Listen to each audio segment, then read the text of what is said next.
Baik, Assalamualaikum warahmatullahi wabarakatuh. Salam sejahtera untuk kita semua. Pertama-tama, marilah kita memanjatkan kehadirat Allah Subhanahu wa Ta'ala yang telah memberikan kita hidayah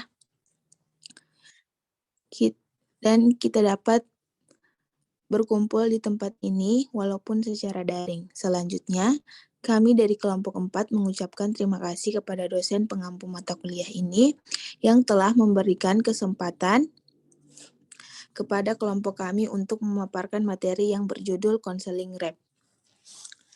Sebelum kita memaparkan materi terlebih dahulu, saya akan membacakan latar belakang makalah ini. Latar belakang makalah kelompok kami.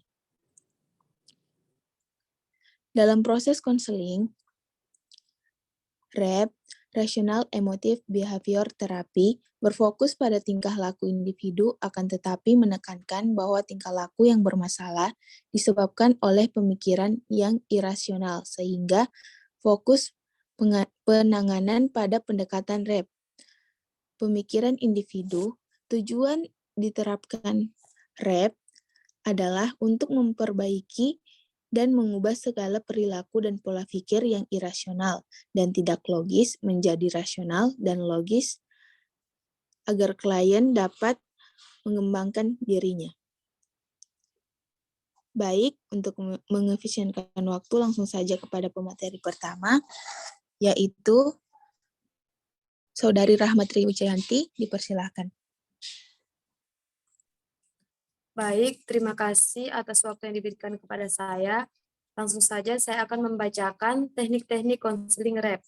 Yang pertama, homework assignment. Yang dimana di sini adalah teknik yang dilaksanakan dalam bentuk tugas-tugas rumah untuk melatih, membiasakan diri, dan menginternalisasikan sistem nilai tertentu yang menuntut pola perilaku yang diharapkan. Dengan tugas rumah yang diberikan, klien diharapkan dapat mengurangi atau menghilangkan ide-ide dan perasaan-perasaan yang tidak rasional dan tidak logis, mempelajari bahan-bahan tertentu yang ditugaskan untuk mengubah aspek-aspek kognisinya yang keliru, mengadakan latihan-latihan tertentu berdasarkan tugas yang diberikan. Teknik yang selanjutnya adalah teknik asertif. Teknik ini digunakan untuk melatih keberanian klien dalam mengekspresikan perilaku tertentu yang diharapkan melalui peran, latihan, atau meniru model-model sosial. Maksud utama teknik asertif adalah mendorong kemampuan klien mengekspresikan berbagai hal yang berhubungan dengan emosinya. Sekian dari saya kembalikan kepada moderator. Baik, terima kasih. Selanjutnya pemateri kedua, yaitu Saudara Lukman, dipersilahkan.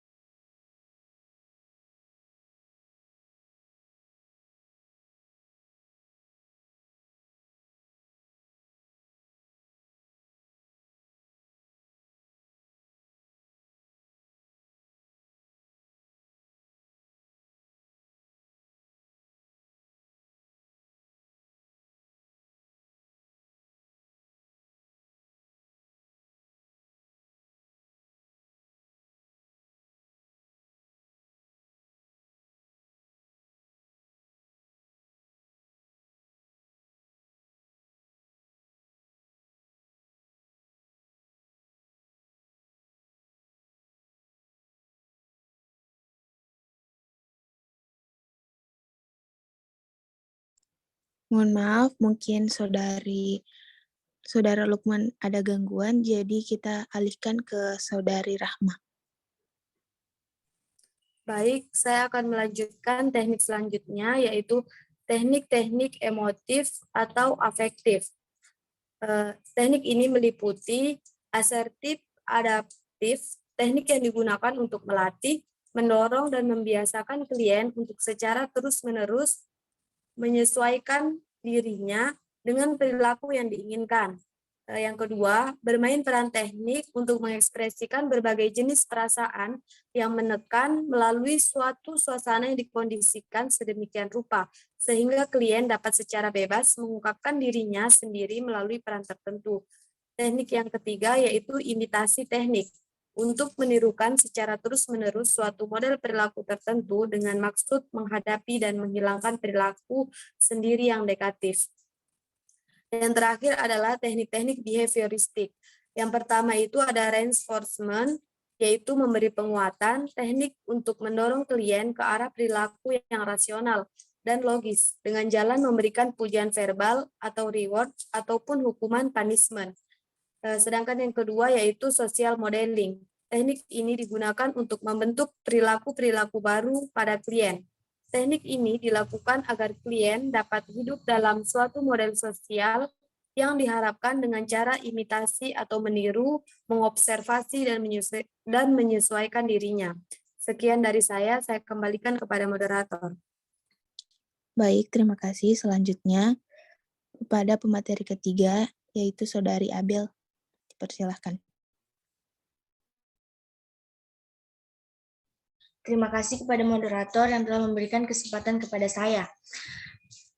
Di sini saya akan membacakan materi tentang kelebihan konseling REP. Yang pertama yaitu pendekatan ini jelas, mudah dipelajari, dan efektif. Kebanyakan kalian hanya mengalami sedikit kesulitan dalam mengalami prinsip ataupun terminologi REBT. 2. Pendekatan ini dapat dengan mudah dikombinasikan dengan teknik tingkah laku lain untuk membantu kalian mengalami apa yang mereka pelajari lebih jauh lagi. Ketiga, pendekatan ini relatif singkat dan kalian dapat melanjutkan penggunaan pendekatan ini secara swabantu. Saya kembalikan kepada moderator.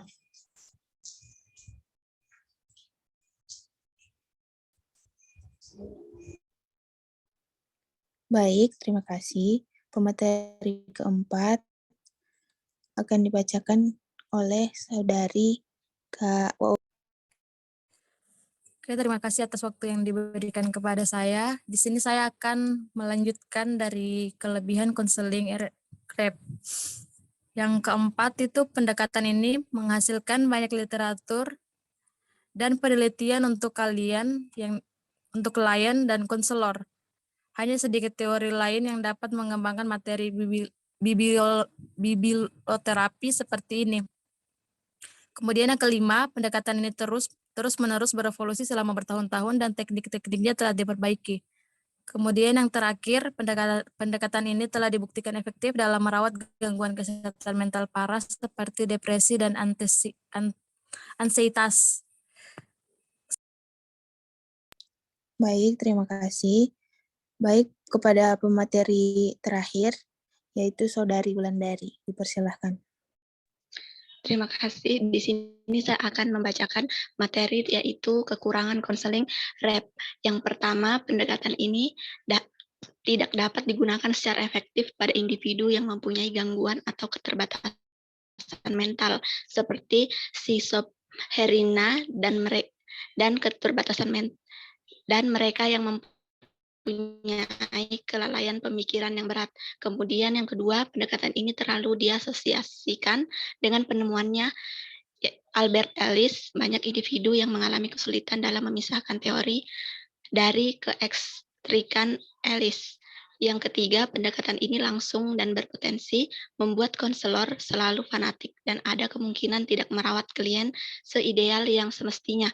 Yang keempat, pendekatan yang menekankan pada perubahan pikiran bukanlah cara yang paling sederhana dalam membantu klien mengubah emosinya. Terima kasih, saya kembalikan kepada moderator. Baik, terima kasih. Itulah pemaparan materi dari kelompok kami. Selanjutnya saya akan membacakan kesimpulan.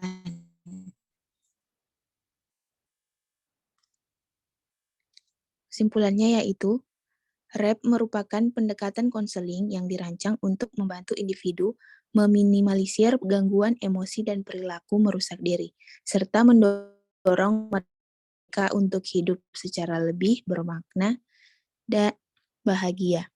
Pendekatan konseling rasional emotif behavioral therapy merupakan pendekatan yang bertujuan untuk mengubah keyakinan irasional yang dimiliki klien, yang memberikan dampak pada emosi dan perilaku menjadi rasional. Teori REP membagi 4 keyakinan yang irasional dan 4 keyakinan rasional sebagai alternatif.